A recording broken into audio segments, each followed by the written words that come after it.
Estamos acá con otro ex integrante de la Orquesta San Pedro del Paraná, la recordada orquesta, don Eulogio Martínez, arpista. Va, ese va don Eulogio.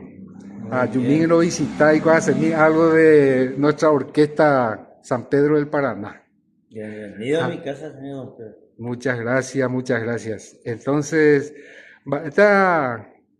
¿por qué no comenzamos con cómo fue que aprendiste, en qué edad aprendiste a ejecutar ese instrumento tan complicado como es el arpa? Hablando así. Se caña primero, tengo ya y hoy siempre la base principal es la guitarra. Ni para que me la cabe. Claro, claro, Sí, claro. ya, pues ya tu edad de 12 años, llegó a ti al caballo y desde baby lo meto ya por acá. Sí. Cái años pues no, pues yo se da mi a Buenos Aires. Pues ya llegó a la arpa profesional. Sí, sí, sí, Y sí. ahí también tuve un maestro, Sí. encontré a un maestro paraguayo. Ella era la de maestro. La gerente, no sé dónde voy a apellido fue Ortega. Sí, sí, sí. El profesor Sí. Ortega. Sí. Sí. Pero de año que la Aupe arpa. ya nañón de A maestro. Ortega, Ortega, ahí pide más de recapacitar. Sí.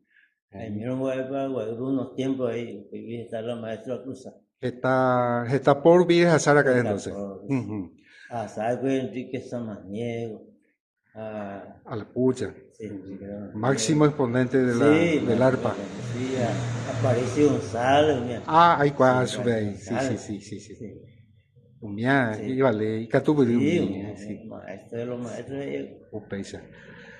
Bueno, Jaupi, llegué para con San Pedro, pues, San Pedro, sí. la de trayectoria musical, grupo reintegrada, antes de integrar esta orquesta de San Pedro, ahí es el Noinde allá, Sí, la UPA reintegra a Juan Pepe.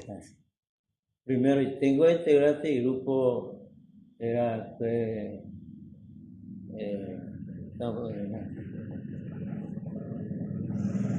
cuando me digas, No importa, no importa. Eh, Utajina, ah, ah, Jaupi, otros. juego otro, los migueleños, ese, ¿no? Vea, tiene un conjunto muy famoso de la familia Muy Trinidad en una famoso, muy época, ya, famoso. Sí, así marcó mismo. época y Sí, tiene varias grabaciones, entiendo, por sí. lo menos